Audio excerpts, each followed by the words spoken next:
Sebenarnya pas corona tuh berarti? Pas corona, itu waktu itu umur saya 19 tahun. 19 tahun udah Ya, bikin 19 rumah tahun. tahfiz. Syubhanul yaum rijalul ghad.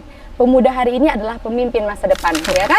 Makanya Insinyur Soekarno pun mengatakan bahwa kan Wah, kita kedatangan tamu spesial banget hari ini ya. Ya. Ini episode perdana banget ini di podcast Ceritamu. Ceritain di sini aja. oh ya. Iya, itu nama podcastnya, Kak. Namanya apa tadi? Ceritamu, ceritain di sini aja. Oh, berarti saya tamu perdana ini ya? Tamu perdana, Oh my spesial God. sih. Oh, thank you. Senang banget bisa diundang ya ke sini, Iya. Masya Allah. Kemarin gara-gara ini sih, kan berita kakak nih viral kemarin kan? Viral. Iya, kita baca Iya. di Highlow Team tuh. Mungkin bisa kali disapa admin Highlow Team ya? Oh iya, Amin Highlow Team. Keren, dari situ kita dapat narasumber yang keren. Oh, Masya Allah. Iya.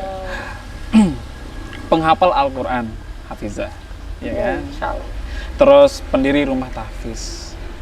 Usia masih muda banget. Berapa tuh? 22 tahun kan sekarang kayak? Sekarang 22. Iya, di artikelnya begitu. Tapi Iya, benar kan usianya? Betul dong. Kelahiran berapa sih, Kak? Saya lahir di Tanjung 30 Oktober 2001. 2001. Wah, beda Jadi, tipis lah. 2001.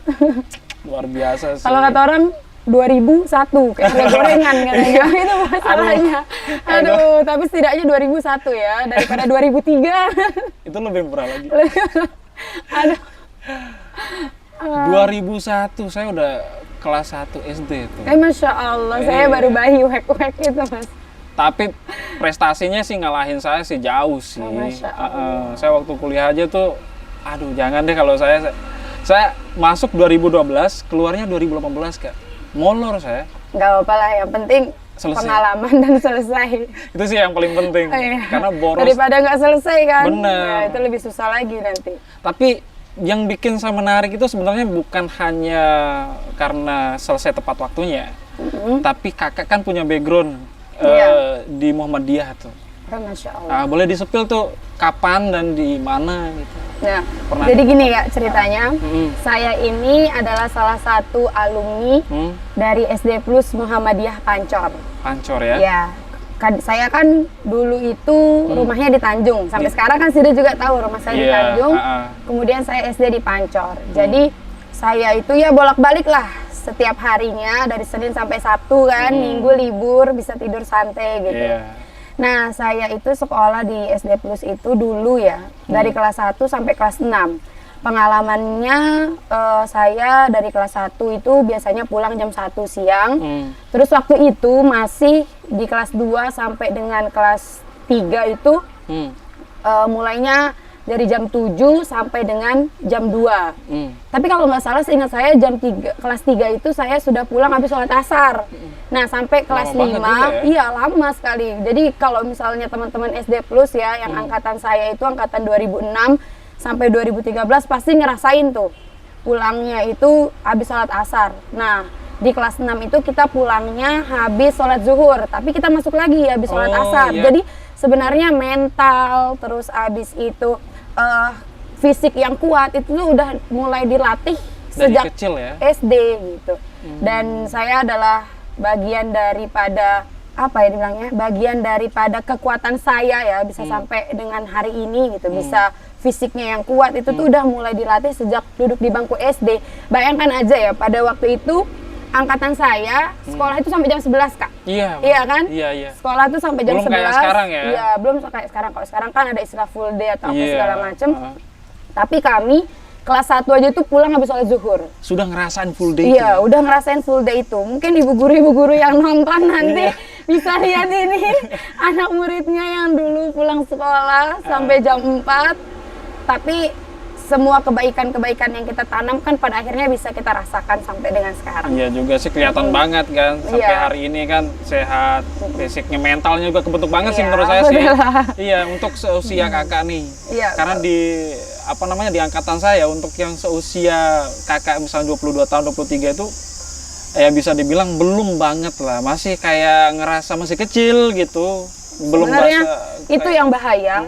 Ketika umur sudah banyak, udah masuk kepala 2 tapi merasa masih kecil. Nah, itu dia. Itu bahaya banget. Kenapa? Karena itu adalah masa emas untuk memulai segala sesuatu apapun itu. entah kalian mau memulai berdagang, mulai mengajar, apapun itu manfaatkan waktu di usia 20 tahun. Jadi jangan sampai langkahnya itu telat. Karena kalau langkahnya telat, ujung-ujungnya telat juga menerima hasil.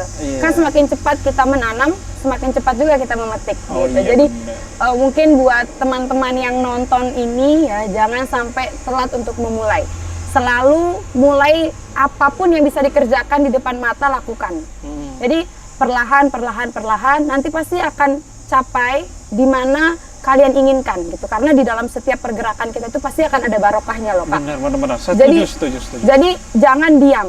Ibaratnya mungkin ya kalau kita spill sedikit gitu ya, mungkin Kakak ingat pengalaman Kakak pas lagi ngerjain skripsi. Iya benar. Iya nggak sih? Itu ngerjain skripsi itu kerjaan yang kayak kita belum pernah sama sekali ngerjain skripsi, tapi kalau kita nggak buka laptop nggak bakalan nambah. Bener. Iya kan? Kalau nggak dikerjain ya segitu-gitu aja. Iya, makanya itu harus ini moodnya emang harus dikalahin gitu. Iya.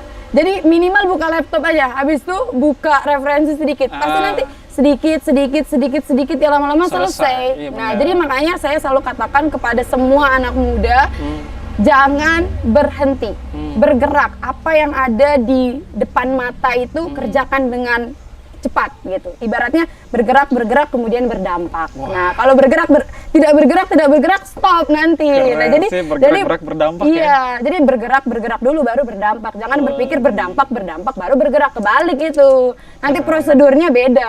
Nah, kalau dari retorikanya Kakak nih sebenarnya oh iya, kita belum pengenalan juga tadi. Oh, iya. Iya bener. Ini Kakak Salsabila namanya. Kakak Salsabila, apa panjang sih, Pak? Oke, perkenalkan nama saya Salsabila Iklila Fairuzana SH. Nah, itu. Nah. Kakak Salsabila Iklila Fairuzana ya? Iya, Fairuzana. Dipanggilnya Kak Salsa Caca biasanya. Caca juga. Oke, boleh juga sih Caca sih. Caca, kayak permen.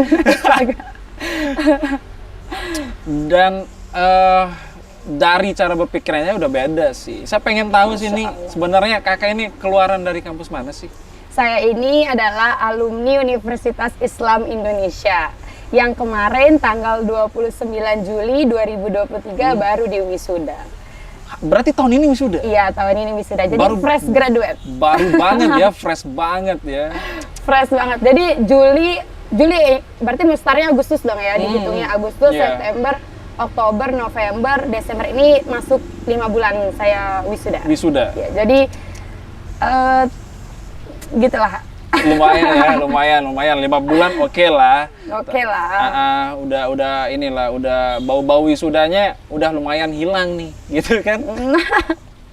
Oh ya, jurusannya Kakak kemarin apa ya? Jurusannya Akwal Sahsiah. Jadi Akwal Sahsiah itu hukum Islam. Jadi kalau di UI itu kan ada hukum bisnis, ilmu hukum, sama hukum Islam. Nah, saya kebetulan kan backgroundnya dari SMP juga pesantren. Kemudian SMA-nya juga pesantren. Ya, saya pesantrennya di Darul Quran Putri Cikarang. Cikarang di Jawa juga tadi? Iya. Terus abis itu SMA-nya juga sama. Jadi saya 6 tahun. Terus abis itu saya kuliahnya di UII, Universitas Islam Indonesia. Nah, hukum Islam. Berarti yang dipelajari itu hukum spesifiknya tentang hukum Islam semua? Tidak, gimana? Kalau hukum Islam itu dia belajar antara hukum positif, hukum Islam. Jadi double yang didapetin, dan yang masuk ke hukum Islam itu biasanya lebih susah. Kenapa? Karena harus memiliki background pesantren. Jadi kalau misalnya nggak punya background pesantren agak lebih susah, karena banyak itu pelajarannya yang menggunakan bahasa Arab. Oh, berarti ya, lebih kitab-kitab. Ke ininya ya, lebih ke tesnya gitu. Iya. Mekanikanya ya. Dan apa ya dibilangnya ya, alhamdulillah saya bisa selesai dengan baik di sana. Dan kemudian apa ya dibilangnya, semoga ilmunya bermanfaat. Amin. Kemudian dapat berkiprah lebih luas dalam kehidupan. Insya Allah sih bermanfaat sih, kelihatan banget sih menurut saya sih. Kan di rumahnya ada ini, rumah tahfiz. Iya, rumah tahfiz itu berdiri sudah sejak 2020. 2020? Iya, jadi sebenarnya pas corona tuh berarti? Pas corona, itu waktu itu umur saya 19 tahun. 19 tahun udah bikin rumah tahfiz? 19 tahun sudah bikin rumah tahfiz, sudah ada muridnya juga, dan kemudian alhamdulillah terus berkembang dan berprogres sampai dengan hari ini. Apa yang bikin Kak Salsa ini motivasinya lah gitu, bikin rumah tahfiz ini apa tuh? Awalnya gimana sih? Apa mungkin dari orang tua kah atau dari Kak Salsa sendiri atau gimana? Sebenarnya gini, yang adanya rumah tahfiz itu adalah bentuk dari saya dalam mengamalkan ilmu. Jadi yang namanya Al-Quran itu kalau tidak diamalkan, ya kan, kemudian tidak disebarluaskan, dia akan Ya di situ-situ hilang, aja. hilang dan di situ-situ aja. Jadi benar suatu mahfuzat yang pernah saya pelajarin, dulu bilangnya al-ilmu bila amalin kasyat jari bila tamarin. Jadi ilmu tanpa pengamalan itu bagaikan pohon yang tidak berbuah. Wah. Nah, jadi biar bisa berbuah pohonnya, kemudian bisa dirasakan dan dapat dinikmati, maka saya bukalah rumah tahfidz itu sebagai bentuk untuk saya belajar juga.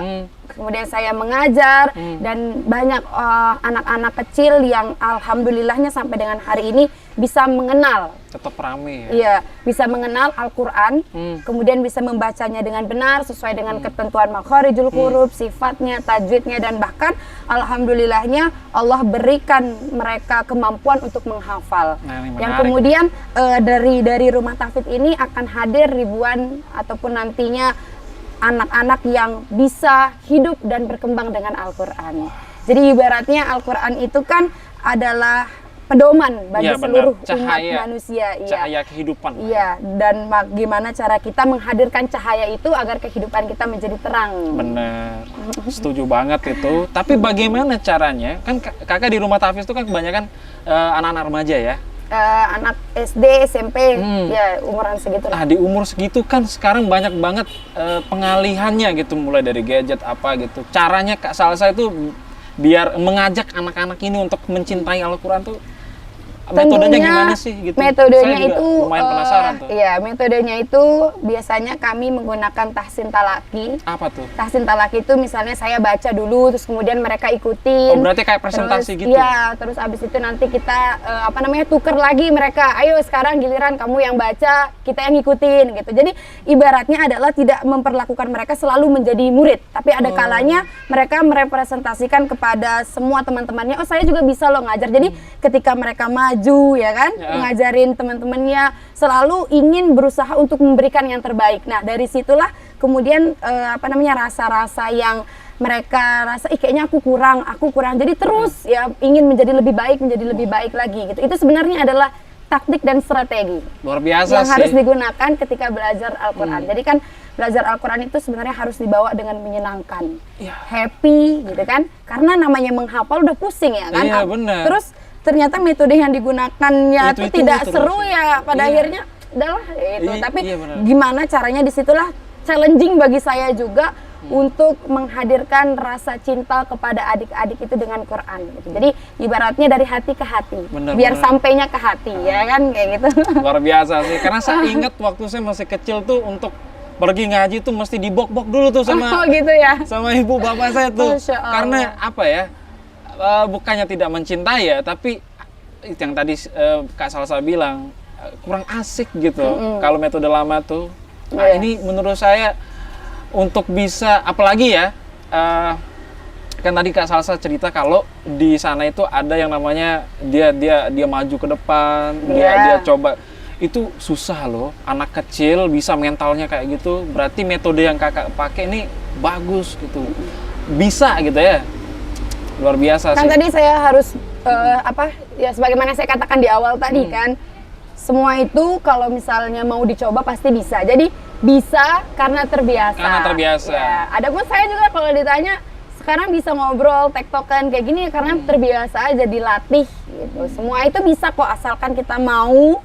Kemudian lingkungan mendukung, Benar ya, yang banget, paling lingkungan. penting itu adalah Benar lingkungan. banget. Iya, Karena yang benar sangat banget. berpengaruh itu adalah lingkungan. Setuju. Ibaratnya kalau kita berteman dengan orang yang jual Iya. parfum kan kita ikutan wangi, Benar, gitu kan. benar. Nah, makanya itu saya selalu katakan bahwa lingkungan itu harus pandai-pandai kita pilih.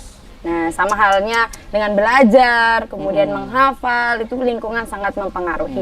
Dan bahkan tentunya support system dari orang tua. Nah, ini penting banget nih, Ya, biar itu orang support tua tahu system kan dari gimana orang tua. supaya bisa anaknya seneng gitu baca Al-Quran kan. Iya. Itu harus banget itu, tuh dengerin tuh. dengerin tuh.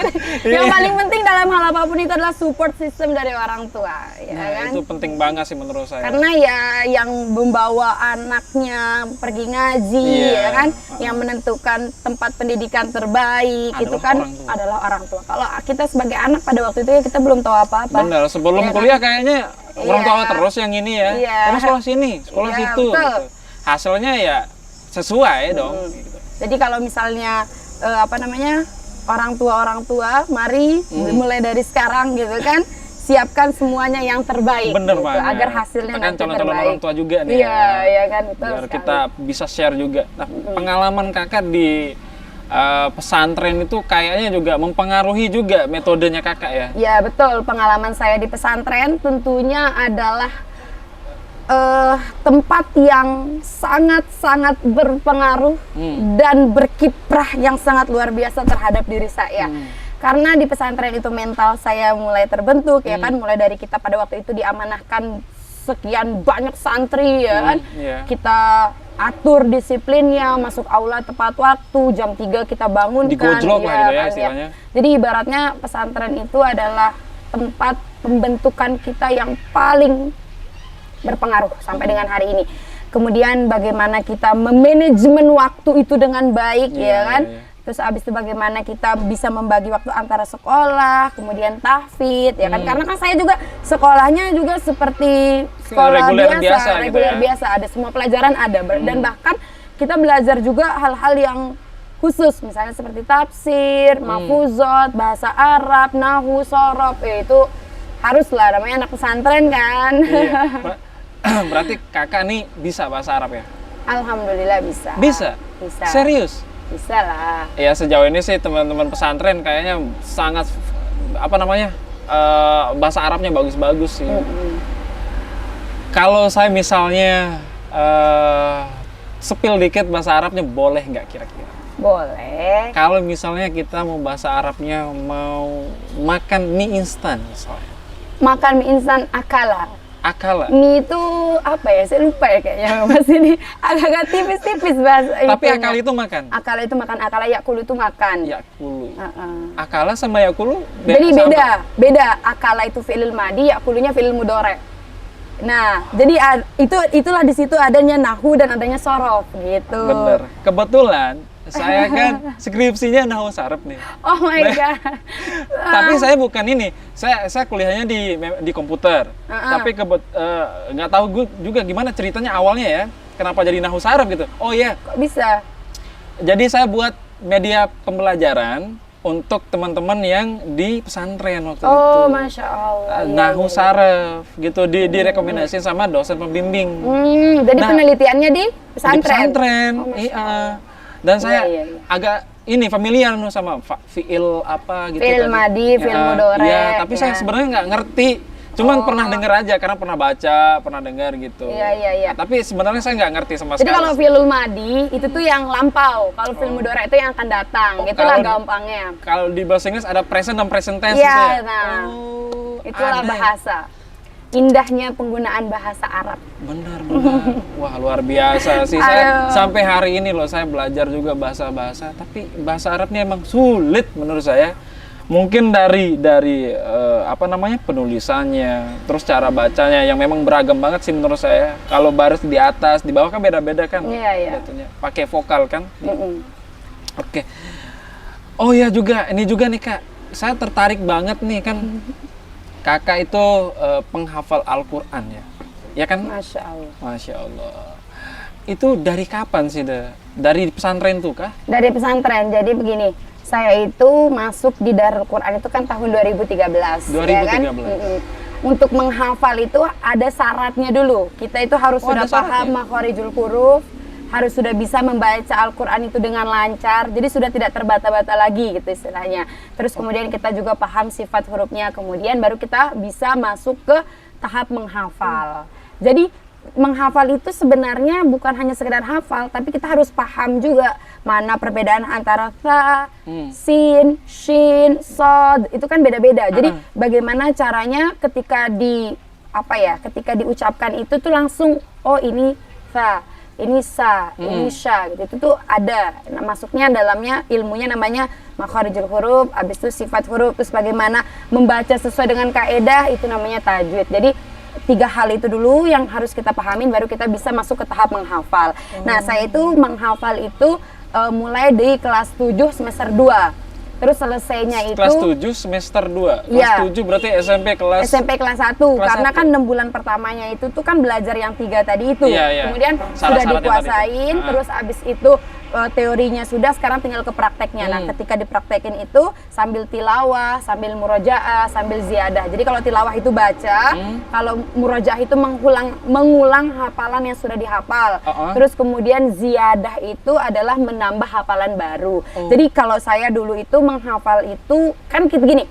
Sebenarnya kita tuh dalam menghafal itu harus kita kenali diri kita. Okay. Kira-kira otak kita itu bisa berfungsi di jam berapa dan pukul berapa. Nah, kalau saya, itu otak saya itu jam segini, Kak. Jam segini nih, jam 2 lah. Jam 2, okay. Itu sampai sore, sekitar jam 5-an, saya itu ziyadah, biasanya nambah hafalan baru. Nah, terus habis itu nanti kalau subuhnya, kalau kata orang kan itu waktu yang fresh untuk menghafal. Iya, tapi kalau saya itu kebalikan ya, malah saya di situ murojaah. Jadi untuk mempersiapkan hafalan yang besok pagi akan disetorkan itu disiapinnya 1 hari sebelumnya ini. Di pukul 2 tadi sampai jam 5 biasanya saya dapat itu sekitar 2 kaca. 2 kaca itu jadi 1 lembar bolak-balik. Nah, entar dulu. 2 kaca itu gimana? 2 kaca itu 1 lembar bolak-balik. 1 lembar. Misalnya halaman 1 halaman iya. kiri kanan gitu. Iya, Iya, paham. Nah, terus abis itu saya di situ menghafal. Kemudian biasanya kalau murojaah itu dari pembimbing tahfidz kita, itu guru tahfidznya, ustazahnya, itu pasti mintanya itu minimal 5 kaca. 5 kaca itu berarti 5 bolak-balik. Enggak, 5 lembar. 5 lembar, iya. Kalau 5 bolak-balik kan 10 kaca jadinya. Jadi sebenarnya semuanya itu ada perhitungannya masing-masing. Wah, saya kayaknya nggak bisa itu. Bisa sih kalau mau coba ya, pasti apapun bisa. pasti bisa sih ya. Oh berarti saya penasaran tapi ini, yang mau masuk pesantren itu, apakah kakak sendiri atau dari orang tuanya? Jadi begini, Kak. Saya itu mau masuk pesantren, kenapa? Karena sebenarnya mamah saya itu juga sudah pesantren. Jadi masa ya anaknya kalah sama orang tuanya? Dari Ya kan background pasti orang kayak tua gitu. juga pesantren juga. Orang tua juga. Ibu doang atau bapak juga? Ibu. Ibu aja. Ibu saya dulu di Mawaddah. Di mana tuh? Itu di apa sih namanya, Ponorogo. Ponorogo. Tapi Ya. ibu orang sini kan, orang Lombok? Orang Lombok juga, orang Tanjung asli. Kemudian hal-hal seperti itu sudah didoktrin sih dari kami kecil kecil. pasti ya? Iya, pasti udah dibilangin kayak nanti kakak di pesantren ya, nanti SMP-nya di pesantren. Bahkan dulu saya dari SD loh, Mas, mau Dari di pesantrenin. Iya. Kalau adik saya kan dari SD sudah pesantren. Tapi ada rasa kayak ini enggak? Wah, enggak mau yang lain gitu. Enggak sih. Kita tuh Seneng tipikal juga? anak yang nurut dan percaya pasti orang tua kita memberikan yang Ada terbaik. rasa senang berarti juga. Pada waktu itu senang karena saya harus naik pesawat, ya kan? Ya juga sih. Hal-hal seperti itu mungkin dijadi kayak, oh saya mau naik pesawat seru nih gitu kan. ya. Seru nih, gitu. Terus abis itu pengalamannya juga beda, dan kebetulan saya itu biasanya kalau pergi kan kadang diantar. Kalau pulangnya pasti pulang sendiri. Jadi pas ketemu sama teman-teman kita, ada yang saya kan pulangnya otomatis ke Lombok kan. Terus teman saya ada juga yang pulangnya ke daerah lain, misalnya kayak ke Sumatera, Kalimantan, apa segala macam. Terus kita anak-anak kecil yang kemudian orang-orang itu ngelihat kita kayak ya Allah sendiri, gitu. Jadi gitu ya. sendiri, tapi mereka nggak kasihan. Ada perasaan bangga yang kemudian kita pun juga bangga. Oh iya, aku bisa loh gitu. Kebayang sih ada rasa kayak kasihan anak kecil, tapi bangga juga bisa sendiri. Bisa, gitu. kita bisa sendiri. Mandiri. Dan hal itu tuh menantang kita untuk pengen lagi. Ada rasa candu ya? Iya, ada rasa candu. Karena ada rasa bangga mungkin. Iya. Bisa nih saya sendiri. Bisa gitu. nih gitu kan. Anak berapa tuh? Kelas 2 SMP lah, hitung aja. 2 SMP itu udah bisa bolak-balik sendiri ke Jakarta ya kan. Jadi ya mentalnya emang udah diasah aja. Saya umur segitu baru bisa nyebrang sih. Sendiri. Baru bisa nyebrang Jadi sendiri itu. kan sama kayak pisau kan, semakin sering diasah ya makin tajam. Bener. Ya kan? Jadi kayaknya seolah-olah menuntut ilmu di waktu kecil itu bagaikan mengukir di atas batu. Iya, ya kan? limitless lah gitu. Iya, Enggak termakan waktu lah gitu. Jadi hal-hal seperti itu yang kemudian melatih mental saya, dan kemudian ada rasa candu pengen lagi, dan bahkan justru malah pada waktu itu kami lebih suka di pesantren. Karena kalau di pesantren karena rame mungkin. Karena rame, kita bisa melakukan banyak hal, kemudian difasilitasin panggung untuk kita bisa berkarya, kemudian kita bisa melakukan hal apapun. Kalau kata orang, jadi santri nanti kuliah apapun, sepertinya Anda salah sasaran. Setuju. Karena Tuh, santri teman-teman itu keren loh gitu. Iya. Dan saya adalah bagian daripada representasi dari santri. Saya setuju banget sih, karena ada keponakan saya juga di santri, dia Oh iya, kepengen Masya Allah. banget, kepengen banget dari sebelum lulus SD tuh dia udah mau ke sini. Iya. Mau ke sini, pokoknya harus ke sini Bapak, katanya gitu. Oh, Dia iya. sekarang di MBS Selong, Oh, Masya di Allah. Muhammadiyah juga gitu. Iya. Dan hari ini kan sekarang lagi libur sekolah gitu, dia balik sih. Nah, biasanya juga kalau lagi libur sekolah kayak gini, tahun baru, biasanya kita liburan dulu 2 minggu. Nah, saya juga iya. dulu kayak gitu pas masih jadi santri. Dan 2 minggu itu, ibaratnya 2 minggu itu cuma sebentar sekali. Iya. Dibanding dengan 6 bulan. Tapi kita enjoy aja dan kita tuh menunggu kapan kita balik ke pesantren. Iya, pernah Karena saya nanti rasain tuh. pas kita balik ke pesantren itu, kita akan punya banyak cerita. Ben- Terus kemudian kita sharing lagi, ketemu sama teman-teman kita, dan Iya, bahkan jadi seru deh sampai dengan hari ini teman-teman pesantren saya adalah teman-teman yang sangat-sangat udah kayak saudara, udah kayak apa ya dibilangnya ya, Pokoknya pokoknya udah kayak teman saudara seperjuangan lah ya, ya. teman seperjuangan kita.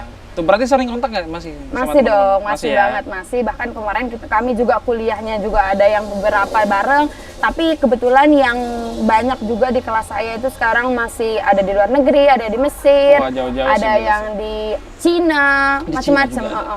Macam-macam. Luar biasa sih. Jadi apa ya Kualitas namanya? dari pesantren. Kita sudah berkiprah masing-masing sesuai Punya dengan jalan peran masing-masing lah ya. yang Allah berikan kepada kita gitu. Sama halnya dengan saya lah saat Luar ini. biasa Kak Salsa ini.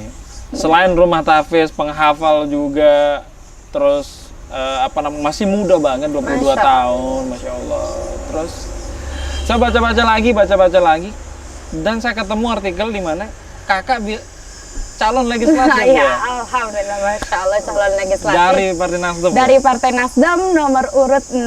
Nomor urut Ya, 6. nomor urut 6, daerah pemilihannya Kecamatan Selong, Labuan Haji, Sukamulya, dan Suralaga. Ini yang semuanya menarik sih sebenarnya dalam diri kakak nih, mulai dari rumah tahfiz, penghafal, terus tiba-tiba nyalek nih. Karena kalau di tempat kita ya, stigma terbentuk nih dari dulu sih sebenarnya saya dengar. Ketika orang yang paham agama masuk ke dalam politik, itu bermasalah katanya. Menurut kakak, pandangan kakak nih dalam stigma itu gimana sih? Justru malah menurut saya orang yang paham agama itu harus masuk ke politik. Nah, Karena dengan kenapa tuh? iman dan ilmu yang dimiliki, segala kemungkinan-kemungkinan buruk itu dapat teratasi. Jadi kalau misalnya kita selalu berpikir tentang hal-hal seperti itu malah mengkerucutkan kemungkinan-kemungkinan baik yang bisa terjadi. Jadi dengan adanya ilmu, adanya iman, kemudian dia orang yang bertakwa dan takut kepada Allah, maka disitulah kunci yang harus dipegang. Untuk apa? Untuk memikirkan kemaslahatan terbaik dalam setiap kebijakan-kebijakan yang dibuat. Dan masuk ke politik itu adalah di mana jalan juang untuk kita bisa berkiprah di semua lapisan masyarakat. Jadi tidak hanya lagi untuk A, untuk B, untuk C, tapi semuanya bisa merasakan dampak perbuatan yang kita lakukan. Dari rakyat, oleh rakyat, untuk rakyat. Wah, luar Nah, biasa sekali ini Kak ya, Salsa ini. itu hal yang harus dipegang gitu kan, Iya. karena kita kan juga dari rakyat ini kan. Ibaratnya saya keluar dari zona nyaman saya gitu kan, karena orang tua saya bukan background politik, tapi hal yang biasa saya lihat gitu ya, bagaimana orang tua saya membantu orang lain, kemudian terbentuklah rasa untuk terus berkiprah dengan cara yang lebih besar lagi dan lebih luas lagi. Nah, kebetulannya kita tidak pernah tahu ya rencana Allah itu dalam diri kita seperti apa. Mungkin saya itu adalah orang yang memplanning semua kehidupan saya dengan baik ya. Saya itu tipikal anak misalnya 2023 mau ngapain aja, mau ngapain aja, bikin mau ngapain list aja. gitu. Iya, saya bikin list. Sama kita. Ya, nah, bikin list. saya bikin list karena dari pesantren, dari dulu, dari saya kecil itu sudah diajarkan seperti itu. Misalnya bulan ini mau ngapain, bulan ini mau ngapain. Tapi kan tidak semuanya tentu bisa tercapai pada waktu itu. Gitu ya. Nah, adapun salah satu list saya juga, saya nantinya ketika udah cukup umurnya, udah cukup usianya itu kan akan berkiprah ke dunia politik lah gitu. Tapi memang udah ada itu. Udah ada planning list tentu, itu udah ada di list, karena bagi saya dengan saya masuk saya bisa bergerak kemudian berdampak lebih besar lagi. Benar, gitu kan. iya. Nah, mana lagi di waktu itu saya memplanningkan mungkin di usia saya yang 25 lah. Mungkin pemilu yang akan datang. Nah, kalau pemilu yang akan datang kan umur saya 28 lah jatuhnya, mungkin S2 saya sudah selesai, kemudian ya doktornya sedang kandidat lah gitu kan. Kita kan ada rencana buat S2 juga? Ada, selalu ada rencana untuk terus menuntut ilmu, karena kan menuntut ilmu dari lahir sampai masuk ke liang lahat. Berkiprah lebih besar, mencoba hal baru yang datangnya sangat cepat gitu. Tapi tentu untuk bisa memperoleh itu ada kemampuan, ya kan? Jelas. Tentu untuk mendapatkan keberuntungan itu harus ada sesuatu kemampuan yang ya kan? dicapai dulu ya, gitu. harus ada kemampuan dan kemudian kesempatan yang beriringan dan berjalan lurus agar bisa memperoleh keberuntungan itu. Iya, Gitu. Makanya saya selalu katakan bahwa anak muda mari terbuka dengan segala kesempatan, ya kan? Dan selalu persiapkan dirimu sebaik-baiknya agar kamu bisa memiliki kemampuan itu. Jadi antara kemampuan dan kesempatan berjalan lurus, maka kita bisa petik keberuntungan itu. Gitu. Dan selalu berbuat baik dalam hal apapun. Hal jazaul ihsani illal ihsan. Karena kebaikan pasti akan dibalas juga dengan kebaikan. Ya, luar biasa Kak Salsabila. Banyak hal yang saya kagumi dari Kak Salsabila nih sih. Allah, terima kasih. Masih muda, cantik juga sih. Ini udah berapa kali? Tapi by the way, udah nikah belum? Belum dong ya. 22 tahun masih tahun. Masih banyak hal yang ingin dicapai. Masih banyak hal yang ingin dicapai, masih banyak hal yang harus diperjuangkan. Dan tentunya kita selalu berdoa yang terbaik. Yang terbaik, benar. Tapi saya tambah sedikit nih Kak. Saya agak penasaran juga sama motivasi Kakak untuk nyalek tadi itu kan. Iya. Di usia yang terbilang cukup muda banget nih Kak. Itu apa enggak berpengaruh nggak sih sama pencalonan ini sebenarnya? Sebenarnya undang-undang itu kan secara tegas menyatakan bahwa setiap calon legislatif itu minimal berusia 21 tahun. Oh, 21 ya? Tahun. Jadi kan ketika undang-undang sudah menyatakan kita siap, kemudian partai politiknya juga sudah menyatakan boleh gitu ya. Hal tersebut kan tentu merupakan kesempatan bagi siapapun yang mau, ya kan? Dan kemudian kesempatan itu datang kepada saya dan saya sudah siap. Kemudian partai politik juga bisa, partai politik yang saya laluin kan melalui Partai Nasdem sudah menyatakan saya siap dan mampu. Istilahnya negara pun juga sudah menyatakan saya layak. Nah, berdasarkan dengan ketentuan umur yang kemudian syarat pencalonan itu adalah minimal 21 tahun, kemudian ijazahnya SMA, sedangkan saya sudah selesai S1. Dan hal-hal tersebut adalah syarat-syarat yang sudah saya laluin dan bahkan harus bersifat bersifat baik lah ibaratnya gitu, baik dari kesehatan, ada dokumen-dokumen lain lah gitu ya. Dan semuanya kan sudah dilaluin dan semuanya sudah didapatkan semua persyaratan itu. Mari kita maju. Kenapa milih Nasdem? Kenapa pilih Nasdem? Karena Nasdem itu adalah gerakan perubahan. Gerakan perubahan ya. Yang kemudian dalam Partai Nasdem itu bergerak untuk menjadi lebih baik lagi, untuk kemakmuran, kesejahteraan. Dan bahkan disitulah kita tentunya sebagai anak muda gitu ya, dalam pergerakan kita ingin adanya perubahan. Karena kan Indonesia emas di 2045 itu dimulai dari anak muda. Kalau kata pepatah, syubbanul yaum rijalul ghad. Pemuda hari ini adalah pemimpin masa depan, ya kan? Makanya Insinyur Soekarno pun mengatakan bahwa kan aku 10 pemuda maka akan kuguncangkan dunia. Luar biasa. Itu adalah motivasi saya. Kenapa memilih untuk masuk ke politik sekarang gitu? Kalau bukan anak muda siapa lagi, ya kan? Sementara kalau anak muda tentu pemikirannya masih fresh, ya kan? Pendapat sih. Pemikirannya masih fresh, terus abis itu idenya juga pasti akan banyak, metode pasti banyak dipakai dan apa segala macam. Nah, nanti akan kita latih lagi ya kan. Tentu harus ketika memilih untuk menjadi lebih besar lagi harus dibarengin dengan ilmu. Benar. Jadi apapun halnya, ilmu itu adalah kuncinya agar kita bisa memperoleh semua cita-cita kita, apa yang kita harapkan. Yang sudah kita list tadi itu ya, biar bisa tercapai semua. Tapi kalau dibandingin sama partai besar lainnya ya, contohnya kita sebut aja mungkin nggak usah ini sih, bahaya juga kalau misalnya nyebut partai lain. Jadi ya udahlah kalau itu. Oke deh. Karena agak sensi ya. Sensi. Oke deh.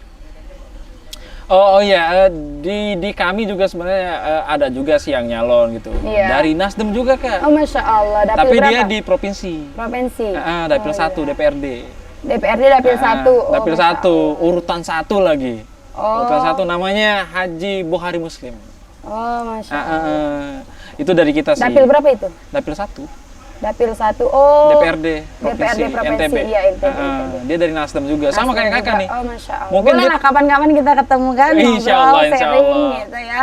Ah. Salam buat bapaknya, semoga perjalanannya lancar. Insya Allah, amin, amin, Apa amin, yang amin. dicita-citakan tercapai, segala hajatnya juga dipermudah. Banyak hal yang menarik sebenarnya dalam hidup kakak nih.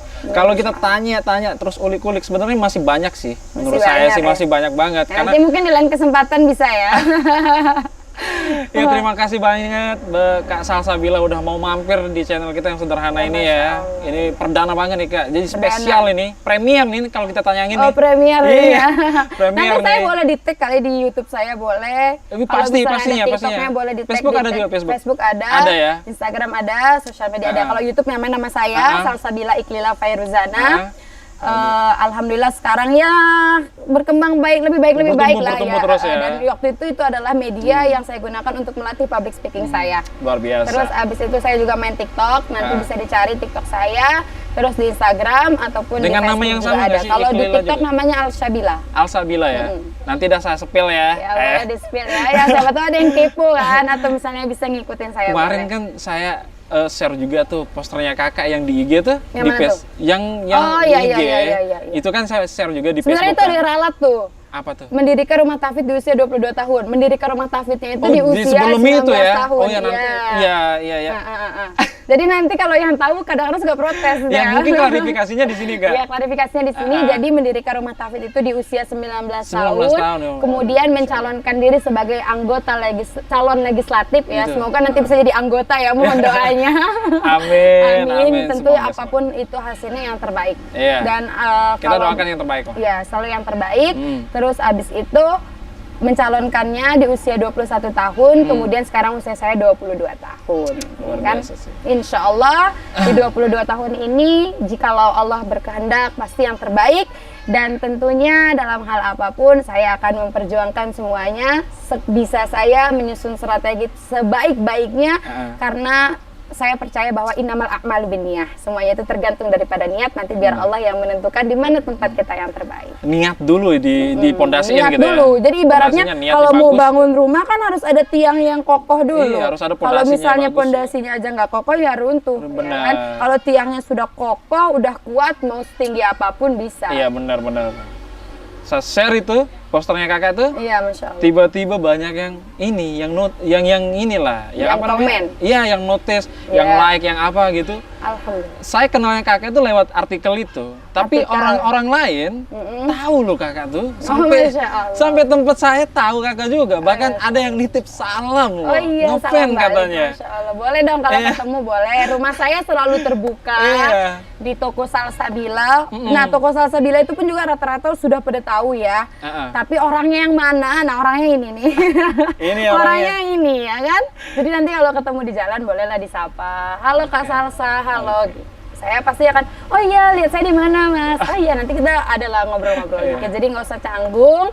Terus habis itu kalau misalnya mau cari saya, cari aja di rumah saya. Gampang banget kan Mas cari Iya, rumah saya. gampang banget, tinggal set lah. Ya gitu. Boleh. Tanjung ya? Ya, terus nanti kalau misalnya mau datang berkunjung juga boleh, silahkan. Ataupun misalnya ada media-media lain juga boleh saja. Iya. Saya tuh sangat membuka diri saya untuk membagi apa yang saya punya, membagi ilmu karena memang kita tuh dari kecil diajarkan untuk berbagi dan kemudian kita juga dilatih untuk senang berbagi. Iya. Nah, jadi apapun yang bisa saya bagi pasti saya akan bagi. Apalagi kalau misalnya ada nih yang ngajak saya berbicara tentang hukum atau apa boleh lah ya. Tuh teman-teman tuh. Jadi boleh-boleh aja. Ya kita kan tukar-tukaran pendapat gitu kan ya. Karena mungkin dulu juga saya pas zaman-zaman kuliah ya banyak lah forum-forum diskusi yang kemudian kami hadiri, kita diundang sebagai pemateri atau Tapi kalau misalnya ada yang ngajak misalnya ngobrol bareng, sharing bareng itu tinggal kontak kakaknya langsung ya. Nanti kita atur jadwal. Nah, oke siap. Kan biasa anak muda suka nongkrong gitu kan. Iya benar istilahnya. banget kayak kita sekarang ini kan. Iya, Ngobrol-ngobrol. kita nongkrong nih, tapi ada tetap kamera. ada benefitnya. Insya Allah selalu ada benefit. Ada keuntungan. Ya tidak semua keuntungan berupa duit dong. Iya, Bisa ilmu. bisa ilmu.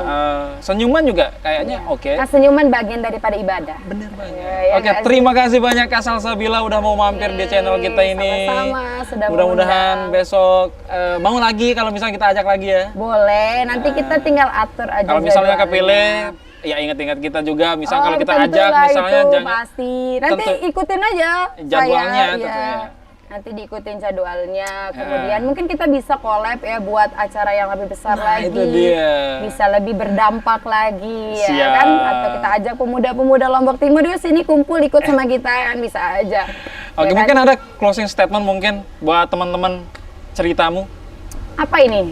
Ya apa aja, closing statement mungkin untuk anak-anak muda biar dia stigma tentang tadi itu, tentang apa namanya, tentang politik yang buruk itu biar bisa hilang, atau bagaimana cara supaya bisa mencintai Al-Quran sedari dini, Nah, oke. memotivasi diri lah gitu. Oke. Closing statementnya silakan Kak.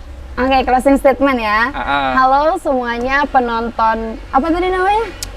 Ceritamu, ceritain aja di sini. Oh, ceritamu, ceritain aja di sini. Halo Iya. semuanya, untuk para pemirsa ceritamu, ceritain aja di sini. Nah. Satu pesan saya untuk semua anak muda dimanapun kalian berada, teruslah bergerak, berjuang menjadi lebih baik, jangan berhenti dalam hal kebaikan, terus lakukan yang terbaik, biar nanti kalian akan mendapatkan apa yang kalian cita-citakan dan apa yang kalian harapkan. Karena di setiap langkah kita pasti akan ada barokahnya. Jangan insecure, selalu percaya bahwa kamu worth it dan kamu bisa melakukan apa yang kamu inginkan. Yeay, saya Ikon, terima kasih banget. Terima kasih.